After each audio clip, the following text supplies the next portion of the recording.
Hey Empower Tribe, welcome back to my channel. Here is another reflection, and today's reflection is from the Book of Awakening. This is kind of what we've been going through here, and today's titled Unconditional Love. Unconditional love is not so much about how we receive and endure each other as it is about the deep vow to never, under any conditions, stop bringing the flawed truth of who we are to each other. Much is said about unconditional love today, and I fear that it has been misconstrued as an extreme form of turning the other cheek, which to anyone who has been abused is not good advice.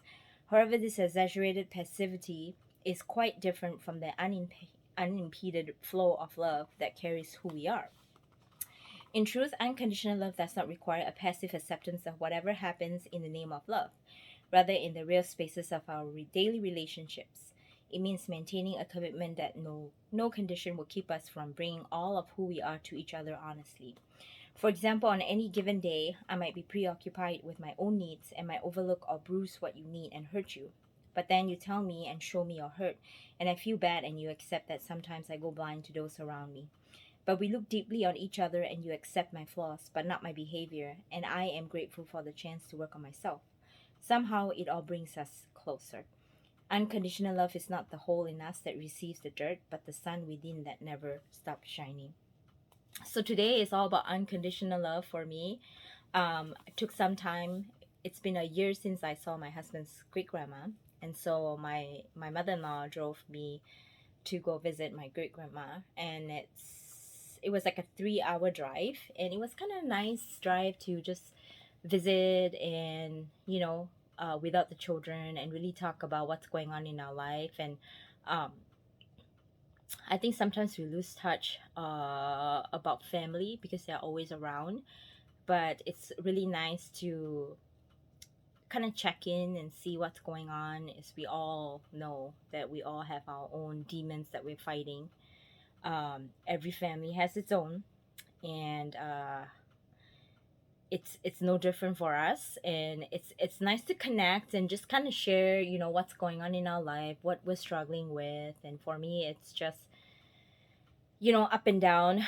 um some days is better than others, and my mother-in-law struggling with the same. And it's really nice to be able to connect in that level and realize that we're not all that different, and we truly care. And life happens, and sometimes like for us, our family, with different things that's happening, sometimes we don't go to family stuff. And it's not because we didn't care, but because sometimes you just don't have the emotional capacity to give more than you can. And I think it's good to be able to connect in such a way where we understand where we're coming from and still accept each other, and encourage and know that we are kind of in the same journey of self discovery and self recovery. Um, and I think sometimes we shut ourselves, and not really share the vulnerable side of our life for whatever reason. And I think relationships and deep connection comes from vulnerability, by sharing like what you're struggling with and talking about it. Um, and I think it makes you realize that you're not any different from each other, because we are all struggling with the same things in different ways. um, and I know sometimes it's hard to go to that place of vulnerability, because it makes you feel like a little bit naked, right? Because you can't really um, it's a lot of transparency.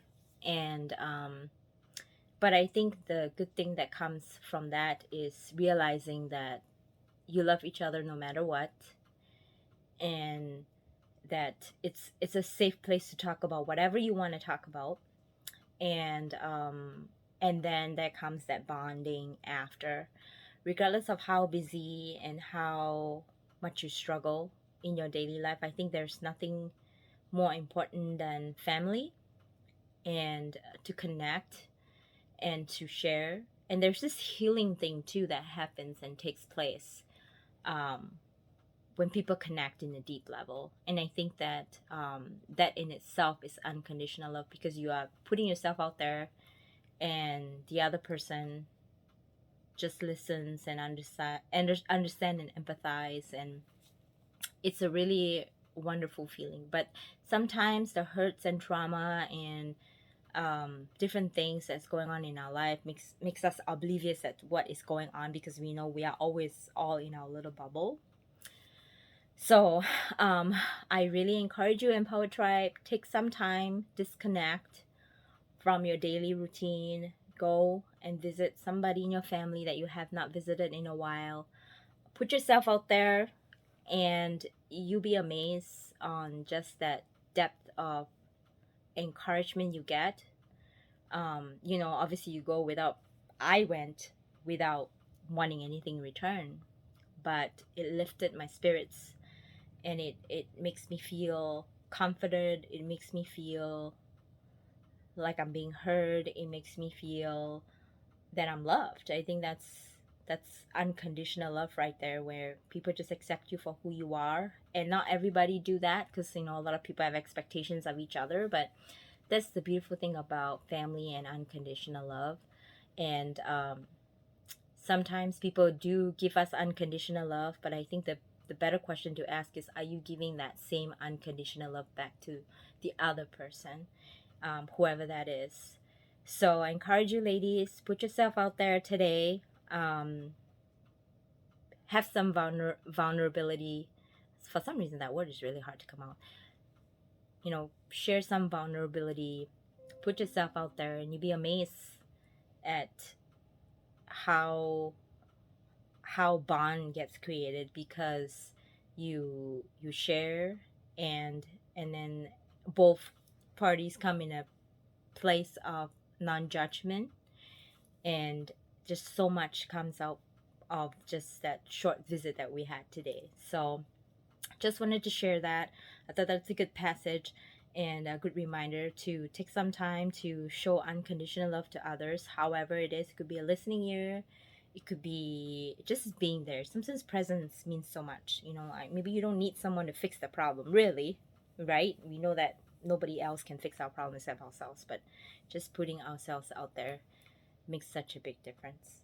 Well, ladies, I hope that this sharing serves you, and I hope to talk to you again tomorrow.